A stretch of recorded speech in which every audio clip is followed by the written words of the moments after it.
Hey everybody, I'm Zee Garcia, and today I'm going to be a shaman bringing the rain in Konja.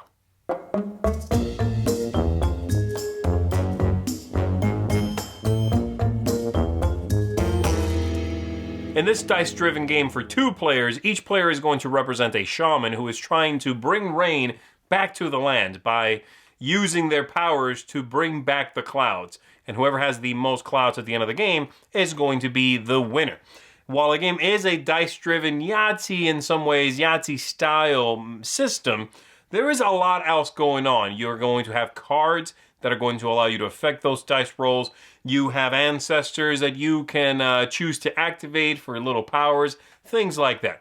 Let me give you a look at how the game works. We'll come on back after that, and I'll tell you what I think of it.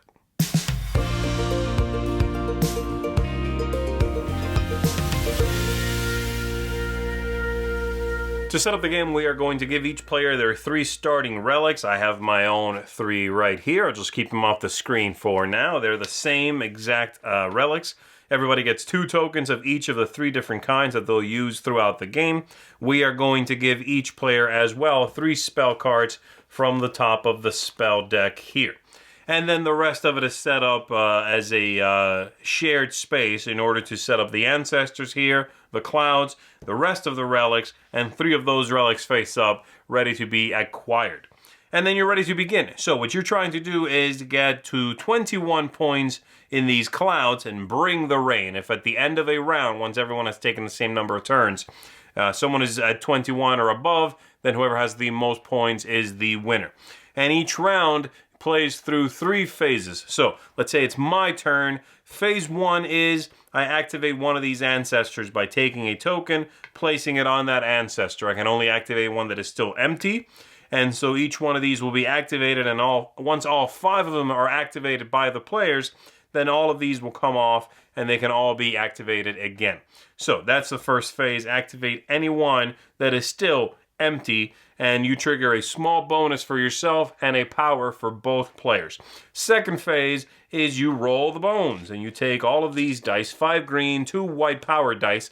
You roll all of these and try to get specific combinations of dice.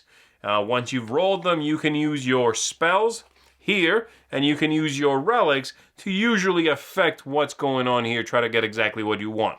And then third and last, you are going to use those combinations of dice in the collection phase right up here to get different things. You can get some of the tokens depending on the combinations you rolled, or ideally, you can get some of these clouds here.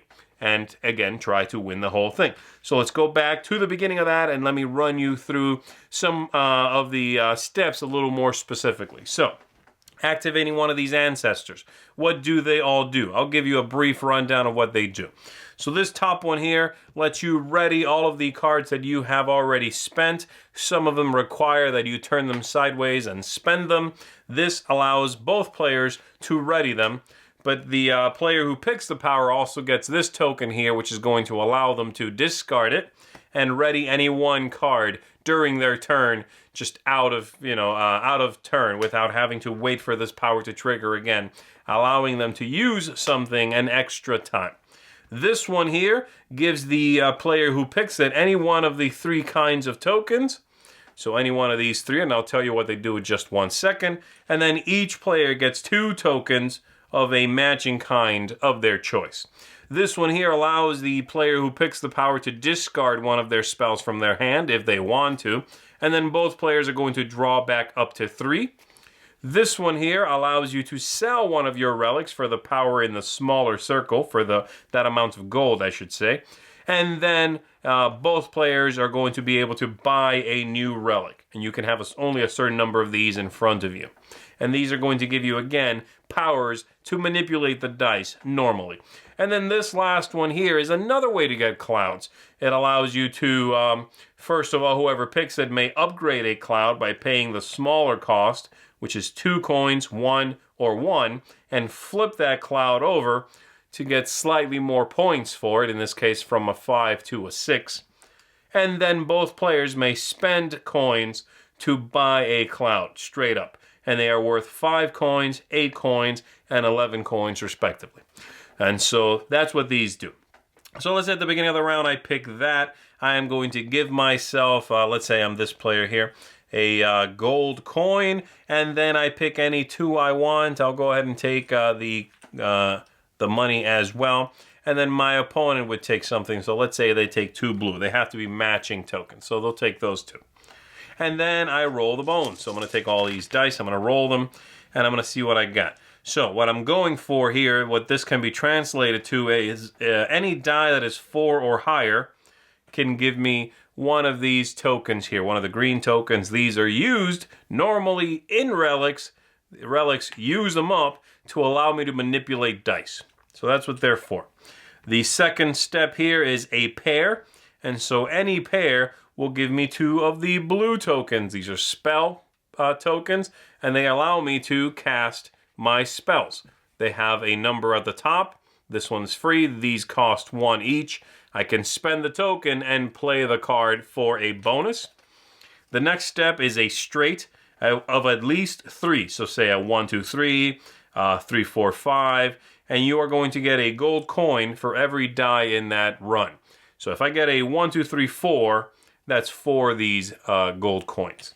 And then lastly, which is how you get the clouds, you need several of the same. So 3 of a kind is going to get me one of the smaller clouds, 4 of a kind for one of these, all 5 of a kind for one of these. And that's what I'm trying to do. And so I've rolled here 2 5s, 2 4s, and a 1. And I also rolled these white dice, which allow me to trigger these powers on cards. If they have that symbol there, a little white symbol, it's a cube, then I can use these to trigger those. Whether they rolled a blank or not. The only difference is, at the end of the round, if I have any of these unspent and they show a symbol, well, I get that as a little bonus into my pool. But that's all they do. They work either way. And so this is what I got. I would like to re-roll some of these dice. So I'm going to use this power here. And it allows me to, I have to activate it. And it does not require that it be turned sideways, in this case. I will spend a number of these power tokens. In this case, I'm going to spend 2 to lock a number of dice equal to that many power tokens. Again, in this case, 2. I'll lock both of these and re-roll the rest. Great. So I'll do that. And I got a 4, and a 1. Isn't that the exact same roll? That's no good. All right, I am out of these green tokens now, by the way. I just spent them all. So maybe I've got a spell that can help me out here. Let's take a look. I am going to use this spell here. And this one spends one of these blue tokens. And it says I have to discard all of my spells, but then I do get 2 tokens of a kind, whatever kind I want. So I don't like giving up my entire hand of spells here, but I'm going to go ahead and do it. Because I get 2 tokens of whatever kind I want. And I'll go ahead and grab 2 of these green ones, because I want to do this again. And I'll spend 2 again, I'll lock these 2 and re-roll the rest. And that is an even worse roll. But I'm going to stop now, okay? I'm out of tokens, I'm out of cards. So, now, normally, before I take a turn, there is a pause here in case my opponent wants to use red dice against me. And the way these work is you can use them usually through this card. There's a spell or 2 that do it as well. You will roll a red die, and then you may replace one of the green dice with a red one, as long as the red one is higher. So in this case, this is a bust. But if I had rolled a 2, I could replace this 1 with a 2. So it's very situational, and you can mess with your opponent sometimes, but it is not very, very confrontational. So there's that. But since, let's say my opponent did not do that, then I am going to use these dice. I got 2 5s. That is going to get me 2 blue tokens. So I'll do that. The 2 3s, well, I'll get some blue tokens out of that as well. So 2 of those. And then the single 1 won't do anything for me, so I cannot use it. Be aware I could have instead used the 2 3s for the spell card tokens, the blue ones, and then the 2 5s individually, because they are 4 or higher, for the green tokens to power this up. Okay, so instead of doing that, I could discard, not do those, and instead get the 2 blue and 2 green, which I think I will do that instead, seeing as to how I have no spells in my hand.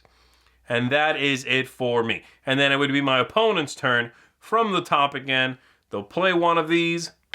They will activate the little bonus for themselves. We both get the power. Then they roll the dice, manipulate those dice, get some good stuff out of it. And this continues back and forth until someone gets, like I said, to 21. And that's the game. So what these cards do, just to give you an idea, is allow you to re-roll dice. This one lets you re-roll 3 dice, and it'll take a power cube, and you do have to exhaust the card. This one, you exhaust the card, and you'll get 2 of the green tokens. This one here, you exhaust it and power it up, and it'll let you roll a purple die. So there's a couple of purple dice in here as well. These are extra dice, though they cannot be easily manipulated. Usually when you roll these, what you get is what you get. And there's a few other ones, and the spells will do sort of similar things. That lets you mess with your opponent by rolling a red die. This one is going to turn one of your opponent's clouds dusty, which means you take it from the enhanced side and turn it back over. So it's a little bit of a take that card. This one will let you pick a die. This will affect the purple, green or purple, and make it anything you want to. So it's a great one, a little pricey, but it's great. This gets you 1 of each of those tokens, and so on. That lets you re-roll 2 green dice. So that's the idea there. Little powers to mess with what's going on. That's a re-roll of everything, but it has to be everything. So it's free, but you can't save anything at all. So good for a really, really bad roll, but kind of tricky. So that's it. That's how that works. Like I said, one final thing I want to reiterate. The gold is used to buy clouds straight up, to enhance them if you're the one who triggered the power, or to buy more of these. The price being up here, this value being what you get back if you choose to trigger this power and dump the card and get some of that money back. So that's going to be it for the overview. Hopefully that gives you enough of an idea to understand how the game works. Let's go back up top and let me tell you how it feels. So that's it for the gameplay of Konja there. Let me tell you what I thought about it and break it down a little bit using my target audience system, with the first T in target going to thematic ties. And I like the theme in this game. I think it is captivating. It has this mysticism meets cartoony, silly vibe that really works for me. And I'm happy to live in this world for a little bit. It's very cute, very engaging.